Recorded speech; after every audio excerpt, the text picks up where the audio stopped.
তো guys finally এখন আমরা রয়েছি রোহিণীর একটু উপরে রয়েছি। আর এখান থেকে একটু ভিউটা দেখো এই সাইডে তোমরা সবাই, কত সুন্দর একটা ভিউ। আর ওই সাইডে যে নিচের দিকে দেখা যাচ্ছে এই সাইডে, ওই সাইডে দেখছো শিলিগুড়ি শহরটায় একটু বার সন্ধ্যা হবে তখন দেখতে প্রচণ্ড ভালো লাগবে শিলিগুড়ি শহরটা। মানে সবাই বাড়িতে লাইট জ্বলবে তখন, মানে একটু দেখতে মানে ভালো লাগবে।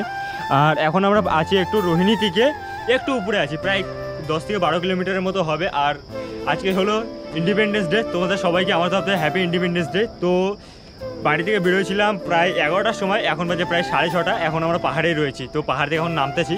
তো চলো, মানে এটা ছিল তোমাদের একটু আপডেট দেওয়ার জন্য। তো ব্লগ খুব তাড়াতাড়ি আসছে।